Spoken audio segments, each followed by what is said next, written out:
SlyMedia TV, building bridges. My name is Mhosva and I'm a religious leader, openly living with HIV. But definitely the process of disclosing is not an easy one, because as first and foremost you are a leader, listened and respected to by your congregates and by your community. They view you, and with all that are positive things. Now the moment to just wake up and say to the congregation, look here, I've gone for testing and I'm HIV positive. Yeah, it's a struggle. For me, I struggled so much during that time. I remember way back when I knew my status in 2002, and I disclosed in 2004. It wasn't easy, but here I have to start with my own immediate family. I made sure my immediate family, the first day talking to my wife, it did not go well. So I even got worried now and sometimes blamed myself why I have told you. You know, yet it took another friend to come in between us, set us down, and make you understand, because I told you, look here, if I was a bad person, I was not even going to tell you what is in my blood. But the fact that I love you, I need you, this is hence I had to tell you see? But from there now, another question was, how are we going to disclose to our children? Because we had 2 children. How are we going to disclose by that time? But with time, we just sat down with them, we made them to understand this is the situation, it does not mean I'm going to die today. And going forward, we grounded them, and they had no problems with that. The community, the church was something else. It was not easy. This is why, first and foremost, I had to be excommunicated from my church because of my HIV status. Well, right, I have the community to face again. I have my own family members, my brothers, my sisters to face. Nobody took that thing lightly. Nobody gave us a word of encouragement that time.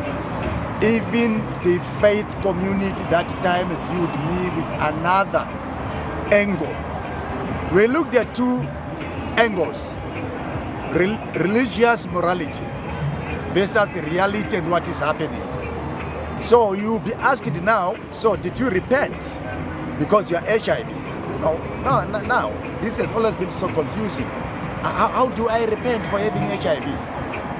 And that time, that period, actually it was not HIV, but it was AIDS. Yeah. Whoever has got this blood has been found with HIV antibodies, automatically it was said, and AIDS. So it was tough, it was not easy. But finally, you have to speak in order for you to be helped. So that helped me around 2004. I had to break it. I spoke with my family members, my brothers, my sisters, regardless of how negative they were in the beginning, frustrated they were all throughout 2005. I pushed my zeal. So now we need a network of religious leaders. This is where we came now with assistance of other partners. I was using my life as my life experience. Being received within the religious fraternity was not easy, but I had to speak my story. That led to the born of the network, the Zinnerella network. Now I'm happy now that it is now Innerella Zimbabwe, and we are seeing the progress. We are seeing how it is reaching out, bringing in more religious leaders, because we are talking of personally affected, living with or personally affected by HIV. Most people that time, they did not even understand what Zinnerella was all about. But it was Zimbabwean network of religious leaders living with or personally affected by HIV and AIDS. You see, the current calling now is Innerella Zimbabwe. So we are happy, we are seeing this work going now as we see more religious leaders coming in to join in. It's your HIV status is your secret. It's your confidentiality. And disclosure is a process. So we don't force our members, we don't push anyone, we don't push any religious leader to say it's a must to disclose to be part of us. Intersectionality Zimbabwe is a membership network, but the whole purpose is we come together to help one another, we come together to give one another support, we come together to break in some of these things that are so much misquoted as far as HIV and AIDS is concerned within the religious settings. Disclosure is a process, my dear, but one day somebody has to do it. And up until around 2006, 2007, I had to go public through the national television, the ZBC broadcaster, whereby I think for a good 2 years, we had our adverts running both on radio and on television. That was the most terrible time in my life. Was that time even my brothers wanted me to keep quiet. We had only wanted me to be silent about it. Now I am going public as a religious leader and also as a family member. That was terrible for the family. But you know what? I thank God. I have people I meet today who can recite that advert and they will tell you, I was doing grade 3, I was doing grade 5, I was in Form 1. Now, wow, thank God you are there, you are alive. We thought that pastor is gone. And so much talking about your life experience and so much mixing and sharing experiences. I'm also revived. I'm also given hope. I come to that point of wanting to go another mile further. HIV is manageable in this current scenario. HIV is not a death sentence. HIV has nothing to do with my spiritual life. HIV is not for those that say because I am and I cannot fit in any society or any community.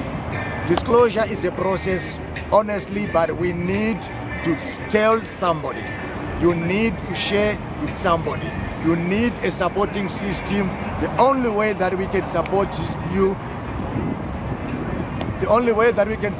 holistically most times is when we know what is happening within you and within your blood. But if you're not ready, please, disclosure is a process. Don't hurry yourself, don't rush yourself. But one day you will do it. One day will all of us come to understand that HIV does not kill. What kills is the stigma, the discrimination that is, and that we say we would want to unmask by talking about these things, by not pretending that they are not there, yet HIV is with us each and every day. Thank you so much. I'm so happy, I'm strong. Anybody gets sick anytime. But you know what? It is because of HIV we don't despair. We are just like any other. Hug us, embrace us, give us the love. We are the love solution. All we ask from you is love us as we are. Thank you so much.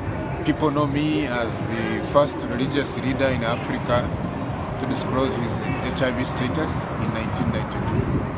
I am so grateful to my bishops and archbishop of that time, the fellow clergy, the Christians, my family members who really accepted me, loved me, and supported me to the point where I am. 32 years later, I am able to give this interview. And that has shown one thing, that when people who are positive are loved, cared for, and supported, not only do they live longer, they also participate in breaking the transmission chain and also in helping governments and their communities to win the epidemic that is becoming endemic among young people and among our children. So we have been in this conference that has taken a week. We have learned so much from it. We've seen so much data. But one of the disturbing data is that the children and the young people, first of all, are not adhering to treatment very well. They are not coping. But also the new infections are highest in a group of young people that are called key populations. Now, key populations is a new term, but for me, a religious leader, I understand key populations as people who receive love least when they need it most. People who receive grace, compassion, and solidarity least when they need it most. These include people who we look at as different, we look at as minorities, we look at as deviant, but also people, because they have been abandoned, have now started taking drugs. They have entered sex trade to make ends meet. But you know, the Bible says in Proverbs 22 verse 6, train a child the way they should go, and you are sure when they grow up, they will not depart from it. That means that these young people who are receiving many infections are passing on the virus to others. It's because we have not empowered them enough, skilled them enough, and accompanied them enough to negotiate their life stages and life challenges. So I would want to encourage the faith communities to do what my bishops in Uganda did. I was a young man, but they loved me, they cared for me. Now I am a grown man, soon retiring. But that work of love, of care and support that the bishops and the faith communities and the family members did helped me to achieve two things. One, to achieve zero transmission. From 1992 to 2023, no person in the world has my virus. Every time I know what to do and how to do it. The second thing is that I have not died because of AIDS, simply because the church gave me the support, the care that I need. That's what the young people want, and that's what the young people need. We give them the love, the care, and they do everything else. God has given us the science that is enough to defeat this epidemic. We can block the science before it enters the body. We can block the virus when it has entered the body but has not entered the cells. We can fight it. We can even fight the virus that is already endemic in our body and hit it hard so that one person reaches an undetectable viral load. That gives hope to couples that are discordant, one positive, another one negative. It gives hope to those who are positive, both of them, that they can produce children without infecting them. The discordants can produce negative children without infecting the negative partner. There is hope. God has not left us alone. So we should know that not all sexual saints are HIV negative. And not all sexual sinners, the people we call sexual sinners, not all of them are positive. So we should stop associating HIV status with the spiritual status. My spiritual status will tell you nothing about my HIV status, and vice versa. My HIV status may not reveal anything about my spiritual status. God bless you. I want, when I return to Zimbabwe, I am back to celebrate the end of AIDS as God has promised, willed, and planned. I'm a priest in the Church of England, and I'm also the founder and CEO of House of Rainbow, and I'm also a board of trustee at INERELA, the International Network of Religious Leaders Living with HIV. I've been living with HIV for over 20 years. When I found out my diagnosis, I took on to treatment just as soon as I could. But telling my congregation was very difficult. In fact, I came out with I disclosed my HIV status on social media. But of course, I haven't turned back since then. But the good thing is that I found out about INERELA before I came out with my status. So I learned a lot more about how to manage the information and disclosure, and now I'm helping many people. It's not difficult for me today, to tell people that I'm HIV positive, and I'm very proud of it, and also an African. So all of those things combine my own intersectionality. So today I'm at a casa, spreading the good news and ensuring that people understand that HIV is not a burden. We now know that with effective treatment, people can live a full life. They can achieve all that God has set them out to achieve. And I hope that this message gets to somebody. Coming out with my HIV status, in many places, it doesn't seem to be a challenge. But coming out as gay, people tell me is an abomination, that God doesn't like it, and so on and so forth.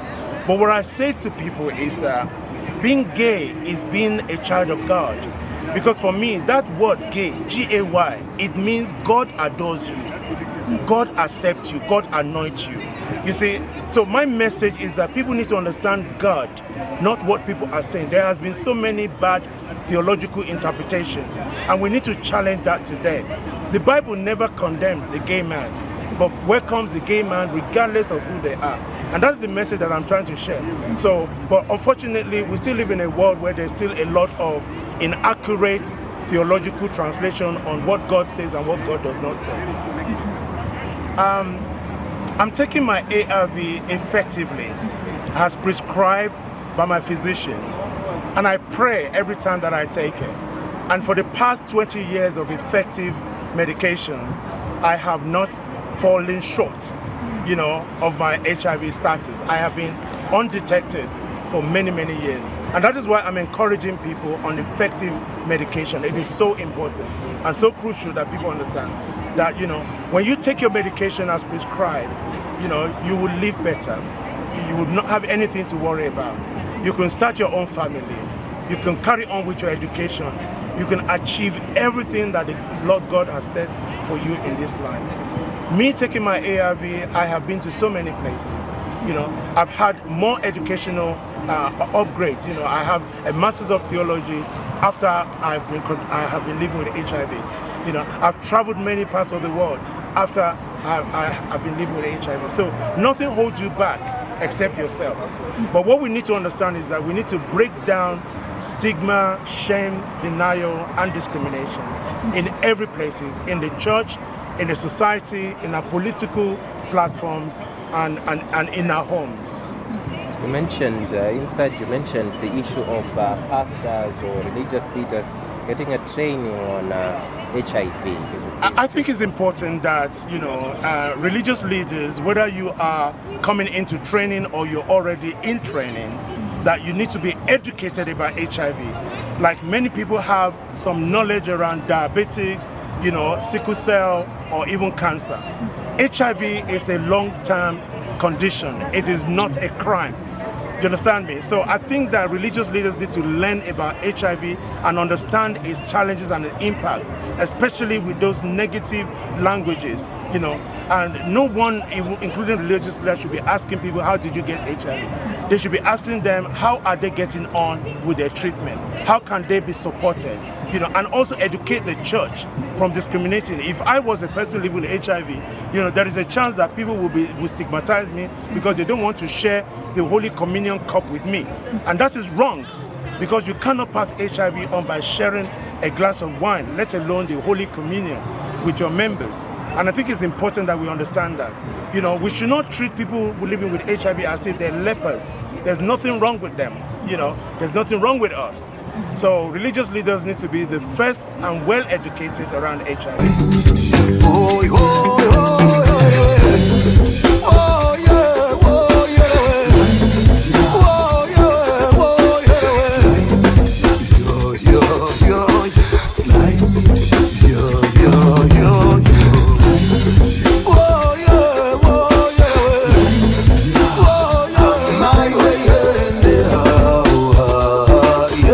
Sly Media TV, building bridges.